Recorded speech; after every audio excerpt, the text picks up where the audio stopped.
To say that I am incandescent with rage is an understatement. There were those who were willing to stand and fight for their free speech against those who would attempt to stifle it through threats of violence. And there were also the cowards who were willing to roll over and play dead at the first sign of things going awry. Viacom, the owners of Comedy Central and South Park, was among that number. For no sooner had the first signs of angry Muslims appeared on the stage than they tucked their tail between their legs and started self-censoring like crazy. However, there were those of us with enough spine not to let our greatest treasures, the pillars of Western society, to be surrendered, not without a fight, and especially not to the mere saber-rattling of some small-time religious losers. There were those willing to play the big game, to strike the stave in the ground with the battle cry, "No! Not like that, not without a fight." I numbered myself amongst these.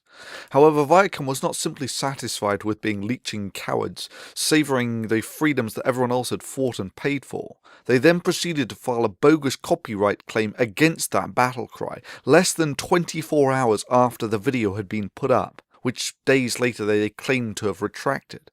An action that simply highlights the fact that they knew it was an empty and bullshit copyright claim.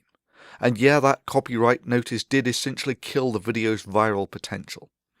Let me be clear, this was no automated takedown. Viacom chose to do this. Viacom elected to take this course of action, under penalty of perjury. Viacom specifically had someone fill out the forms to do this. I know, I talked to their lawyers, and the evasive tone of their lawyers spoke louder to me than any confession. Viacom actively chose to stab in the back those who were fighting against those trying to limit freedom of speech from threats of violence. You miserable cowards!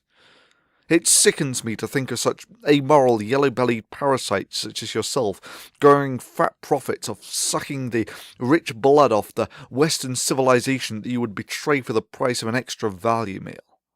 And for the record, I don't normally put ads on anything that I essentially do for principle. Track record will testify to that. However, in this case, it's being done simply for the strategic reason that if Viacom pulls this shit again, this time losses will have been incurred by their action. Oh yeah, game on. It's your choice, Viacom. So far on the copyright notifications, I, the little guy, am 2-0 against the international multi-billion-dollar media conglomerate. You fancy going for a hat-trick?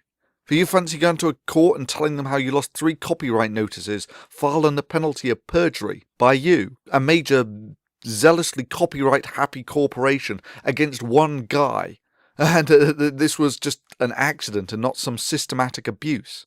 You think that fair use exception is a one-way street?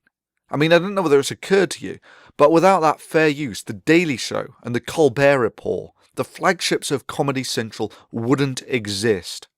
And yeah, if you'd have watched the original video, you might have realised something rather important.